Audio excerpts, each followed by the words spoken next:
Hey guys, it's Nick, and in this video, I'm going to go through showing you how I file my FBAR in 2023 for the 2022 calendar year. Let's see if anything changed since last year. Okay, so you start here on FinCEN.gov. I will put the links in the description below everywhere you need to go and click on e-filing here.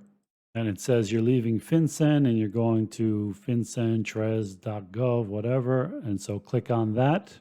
And it takes you to this site, bsaefiling.fincen.trez.gov. I'll also put a link for that as well. So scroll down, click on File FBAR Now.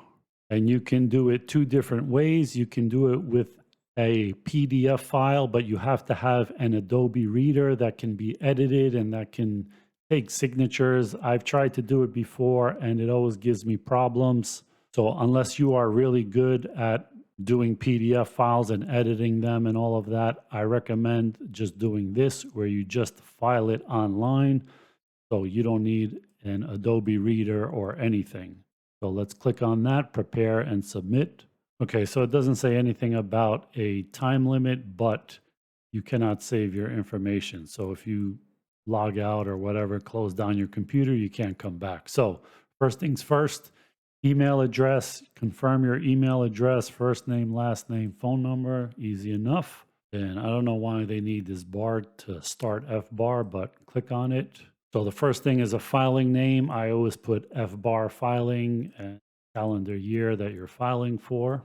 If this report is being filed late, select the reason for filing late. Now remember, this report is due April 15th, but if you don't file by April 15th, you get an automatic extension till October 15th. You don't even have to file for an extension. So effectively, the real date is October 15th, but I always try to do it before that. Okay, this is sign the form for when you're done. We'll come back to this later. So it says this report is for calendar year ending 12/31. I'm putting 2022. It's not amended. Type of filer is individual. Now you would put individual if you are married and filing as a married couple, filing for your spouse as well, that would still be individual.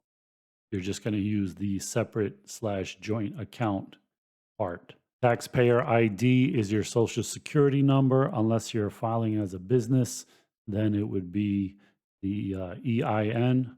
So I just select this SSN, put in your social security number here.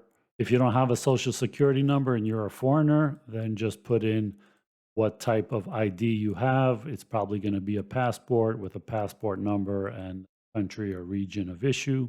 And here, just put in your birth date.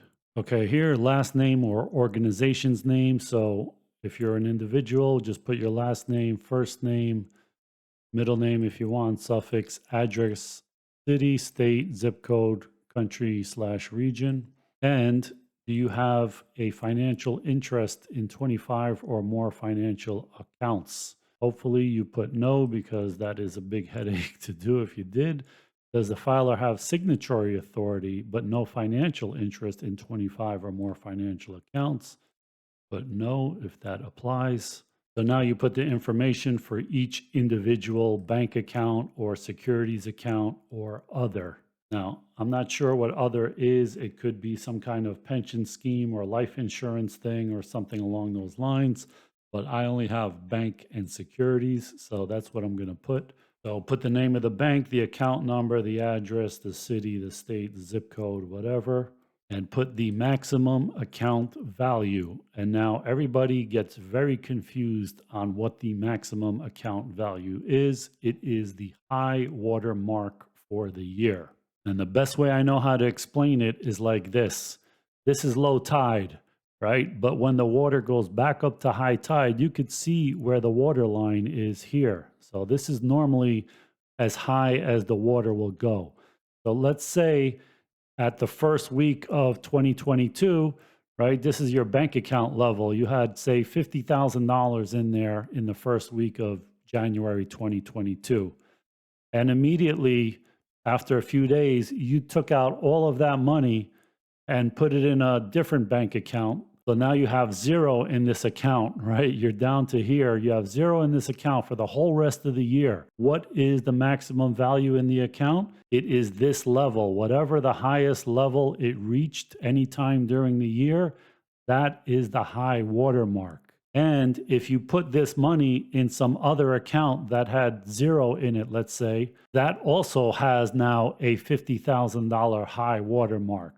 So even though you only have $50,000, according to FinCEN, you have two accounts that both have $50,000 high watermarks, because in the first account, you had 50,000 and it was up here, that's your high watermark.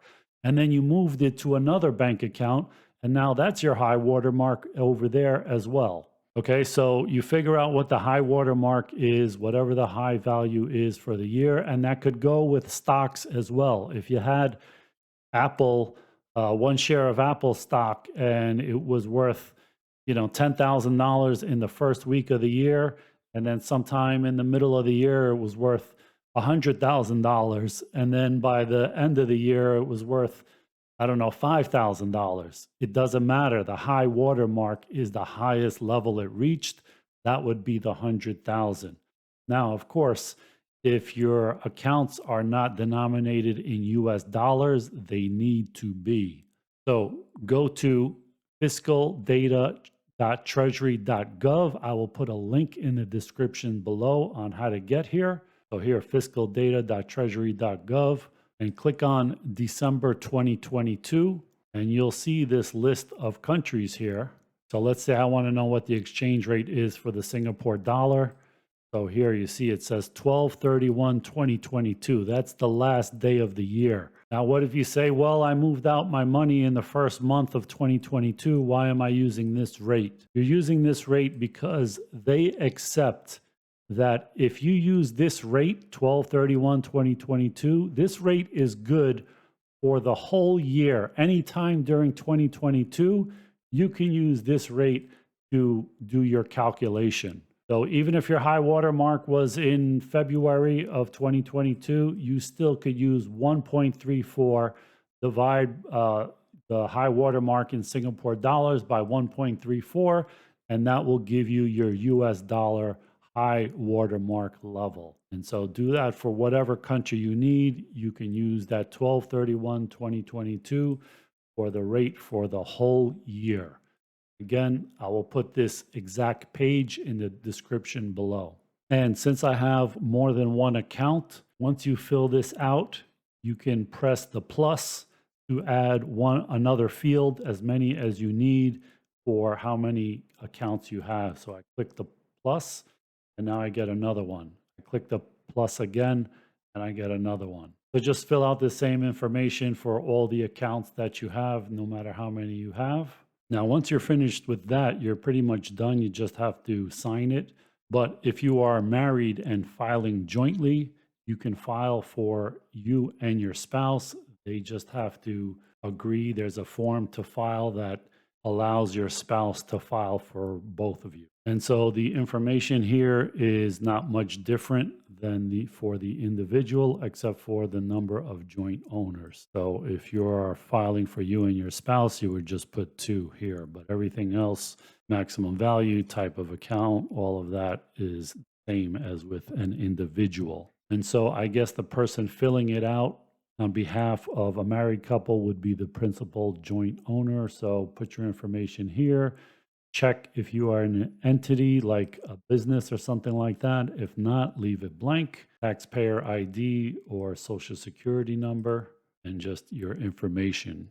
Part 4, I never use because it is for somebody who has signature or other authority, but no financial interest in some financial accounts overseas. So if you have that, then you would be signing and filling this out here. That would be like if you are a person that controls a trust or something along those lines. I don't have that. Okay, consolidated report. I don't fill this out either. This is part 5. And I guess this is when you have maybe multiple accounts and you can lump them all into one. But this is beyond the scope of this video. This video is just for individuals and basically married couples, let's say. Okay, so we're done. Let's go down to the signature information. So you would click on this box if this report was prepared by somebody else other than you. Filer title, what is that? If you're an individual, you leave it blank. But if you are filing on behalf of a company or an entity, then you would put the title. So most people are going to leave it blank. So this information for third-party preparer, you don't need unless somebody else prepared it for you. And so that's it. Click on back to home, sign form. So let's click on that. So you're going to click sign the form, and then you're going to return back to this section to click submit. So let's do that. Sign the form. I acknowledge that I'm electronically signing the BSA report. Okay. And so if you scroll back down to the bottom where we were in the signature information, you see it says now form is signed and the date of the signature is put in automatically. Form.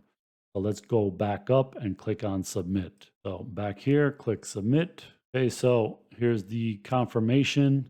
And what I like to do is take a screenshot of this, also download a copy of my FBAR to keep for my records.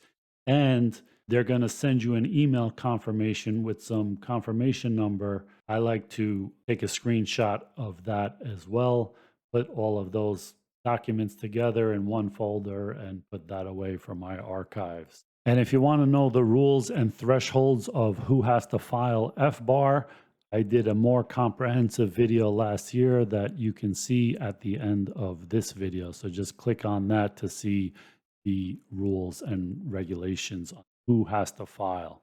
So guys, I hope you liked that video, and I hope it shows you how to file your own FBAR and save a little money with your accountant. Thanks for watching, guys.